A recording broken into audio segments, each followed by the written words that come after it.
Bab 28 Lu Xiu mengaku bersalah. Oke. Feng Zhengqiu berdiri dari kursinya dengan penuh semangat dan mengucapkan 3 kata baik berturut-turut. Dia berkata dengan tidak percaya, Junren, kenapa kamu mengundang Ma Jiu? Bahkan jika aku yang melakukannya, tidak akan mudah untuk membujuknya. Uang bisa membodohi dirinya sendiri. Feng Junren berkata, saya berjanji kepadanya bahwa saya akan memberinya 100 tael perak setelah masalah ini selesai. Anda bajingan. Feng Zhengqiu mengutuk, itu 100 tael perak. Kamu bisa membeli banyak budak rumah tangga, bagaimana kamu bisa membayar orang seperti Ma Jiu secara ugal-ugalan? Ayah, selama aku bisa membunuh Zhao Ping, apa artinya 100 tael perak? Feng Junren menjelaskan, saya sudah bertanya. Ketika keluarga Tian pergi, mereka memberi Zhao Ping 300 tael perak, ditambah 3 kuda dan sebuah kereta. Dan semua kudanya kuat dan bagus, dan nilai totalnya pasti lebih dari 500 tael. Jika harus memberi Ma Jiu 900 tael perak selai pun, pada dasarnya kita hanya membayar 400 tael, jadi mengapa tidak melakukannya? Itu benar. Feng Zhengqiu berpikiran sama pada awalnya. Enggan membiarkan anak itu menangkap serigala, dengan harga tinggi. Buang 100 tael dan Anda bisa mendapatkan 400 tael, lebih banyak dari penghasilannya dari mengobati penyakit. Keduanya mendiskusikan beberapa detail lebih lanjut sebelum kembali tidur. Zhao Ping tidak tahu apa-apa tentang ini. Keesokan harinya Zhao Ping tidak dibangunkan oleh ayam jago besar milik tetangga, melainkan oleh Lu Xiu. Kakak Ping, Ashi datang untuk meminta maaf. Suara Lu Xiu keras. Dini hari tadi, berita menyebar hampir ke seluruh desa Siping. Zhao Ping mendengarnya dengan jelas. Bahkan Liu Mengru mendengarnya, mendorong Zhao Ping dan berkata, suamiku, Asiu memanggilmu di luar pintu. Silakan keluar dan lihat apa yang terjadi. Tidak peduli betapa enggannya Zhao Ping, dia harus bangun saat ini. Setelah berpakaian dan berjalan keluar, dia melihat Lu Xiu berlutut di luar pintu dengan rasa malu. Asiu, apa yang kamu lakukan? Zhao Ping buru-buru membantunya berdiri, mengerutkan kening dan berkata, saya sudah kalah taruhan, mengapa Anda masih meminta maaf? Tidak. Lu Xiu menggelengkan kepalanya dan berkata, Saudara Ping, kamu tidak kalah. Akulah yang kalah. Apa artinya? Zhao Ping bertanya-tanya, mungkinkah Anda sudah membuat panah otomatis? Belum. Lu Xiu berkata dengan canggung, tetapi gambar gaya barumu sangat bagus. Pada dasarnya sesuai dengan apa yang aku pikirkan sebelumnya. Beri aku waktu 3 hari dan aku pasti bisa membuatnya. Kamu yakin? Zhao Ping juga terkejut. Yang dia gambar adalah Zhuge Lianu, busur panah otomatis legendaris. Dan itu belum spesifik, dia hanya menggambar garis besarnya dan menambahkan sedikit pemahamannya sendiri. Lu Xiu benar-benar bisa mengerti. Apakah masih bisa dibuat? Mungkinkah dia jenius di bidang mekanik? Tentu. Lu Xiu mengangguk, aku juga berpikir begitu sebelumnya, tapi aku tidak pernah tahu bagaimana memulainya. Saya tidak mengerti sampai saya melihat gaya gambar yang Anda buat.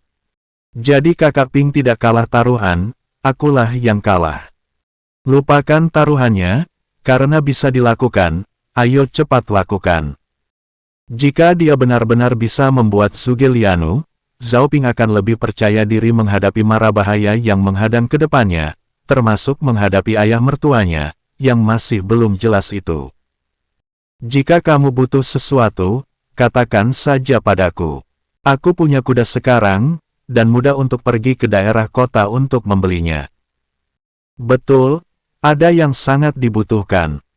Lu Xiu berkata dengan malu-malu, semakin banyak kulit sapi, semakin baik. Jika Saudara Ping punya cukup uang, yang terbaik adalah membeli urat daging sapi. Apa lagi yang kamu butuhkan? Kamu tidak perlu membeli apa-apa lagi, aku sudah memiliki selainnya di rumah. Baiklah, aku akan membelinya setelah makan malam. Zhao Ping langsung menyetujuinya. Setelah membeli tendon daging sapi, Zhao Ping pergi ke bengkel bersama Lu Xiu untuk membantunya. Baru kemudian dia menyadari bahwa Lu Xiu benar-benar berbakat. Dia bekerja dengan sangat serius, hampir sampai pada titik tidak mementingkan diri sendiri. Jika orang tersebut bisa menjadi dirinya sendiri, menggambar untuknya, dan membiarkan dia mempelajari peralatannya, dia pasti akan mendapatkan hasil 2 kali lipat dengan setengah usaha. Ketika ide ini muncul, ia berada di luar kendali. Zhao Ping memanfaatkan waktu luang Lu Xiu dan bertanya, "Xiu, apakah kamu ingin mengikutiku?" "Mengikutimu?" Lu Xiu tidak mengerti, "Ada apa?" "Yunman membantumu berburu, jadi mengapa kamu membutuhkanku?" Ada juga rasa asam dalam kata-katanya. Yunman mengikuti Zhao Ping dan bisa makan 3 kali sehari, termasuk daging setiap kali makan. Adalah suatu kebohongan untuk mengatakan bahwa saya tidak tertarik. Tentu saja, meskipun Lu Xiu merasa iri, dia juga berterima kasih kepada Zhao Ping karena telah menyelamatkan saudaranya. Belum lagi Zhao Ping memenangkan taruhannya. Bahkan jika Zhao Ping benar-benar kalah, dia tidak akan membawa pergi Yunman. Tentu saja kamu akan menjadi tukang kayu dan membantuku membuat sesuatu. Zhao Ping berkata sambil tersenyum, saya akan menyediakan bahannya, dan saya bahkan dapat membantu Anda menggambar rancangannya. Anda hanya perlu membuatnya sesuai dengan kebutuhan saya. Bagaimana kalau memberimu 1 tael perak setiap bulan? Apa? Lu Xiu terkejut. 1 tael perak adalah jumlah uang yang sangat besar baginya. Tahukah Anda, gaji di dinasti Dawei sangat rendah. Orang dewasa biasa hampir tidak bisa mendapatkan 30 atau 50 koin dalam sebulan sebagai pembantu. Keluarga mereka adalah pertukangan kayu. Memang sedikit lebih banyak, tapi hanya sekitar 100 koin saja sebulannya. Namun, Zhao Ping memberinya 1 tael perak setiap bulan, yang hampir sama dengan pendapatan tahunan keluarga mereka. Lu Xiu terkejut, apakah ini keterlaluan? Tidak terlalu banyak. Zhao Ping menepuk pundaknya dan berkata sambil tersenyum, 1 tael perak hanyalah uang bulanannya saja. Jika Anda dapat membuat apa yang saya rancang, akan ada hadiah tambahan. Tentu saja, ada prasyarat untuk mengikutiku. Kondisi apa? Lu Xiu tahu bahwa uang ini tidak mudah didapat. Tidak bisa mengkhianati. Zhao Ping berkata, setelah kamu mengkhianati, kamu akan menjadi musuhku, Zhao Ping. Bahkan jika aku harus mengejarmu sampai ke ujung bumi sekalipun, aku akan melakukannya lalu membunuhmu. Puff!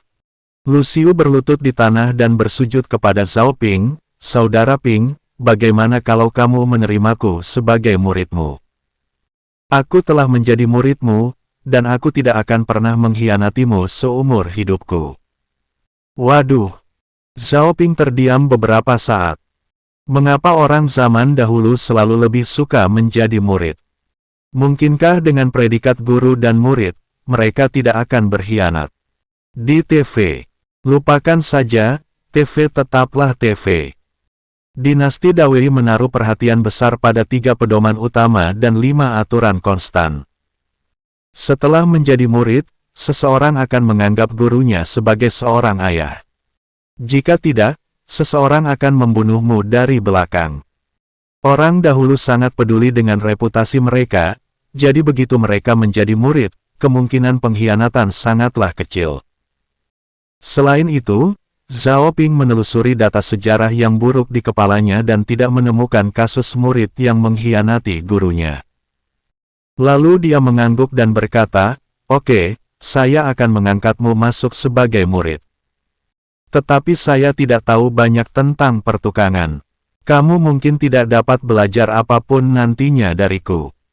Kamu harus siap mental untuk ini.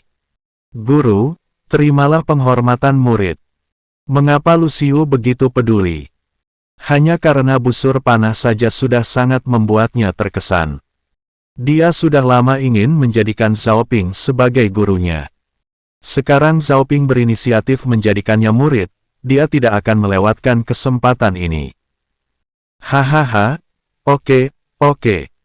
Zhao Ping menerima sopan santun itu dan menarik Lucio berdiri.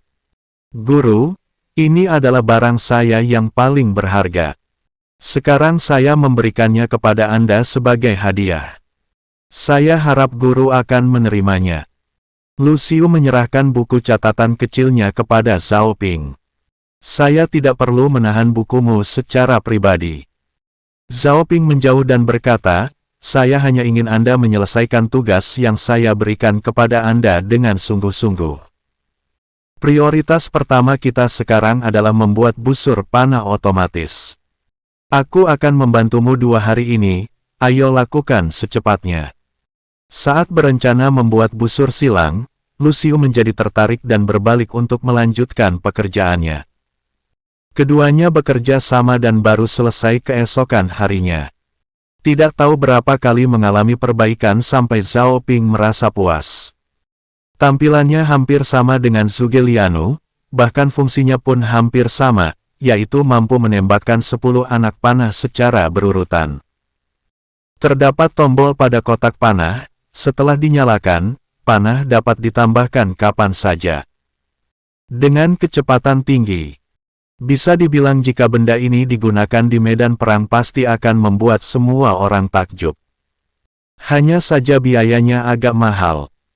Panah ini saja berharga beberapa ratus sen, belum termasuk gaji Lucio. Jika ingin membuat perusahaan agar bisa memproduksi busur panah otomatis secara cepat, maka biaya makanan dan minuman untuk hal tersebut akan sangat besar. Masih harus menghasilkan banyak uang sebagai modal. Tentu saja Zhao Ping sedikit khawatir. Lagi pula, tidak ada seorang pun di sekitarnya yang kaya yang dapat membantunya. Hanya Li Hou, Yunman dan Lucio yang bisa digunakan untuk mendapatkan hasil terbaik. Panah 3 busur sudah cukup sebagai awal yang baik. Tuan, beri nama panah otomatis ini.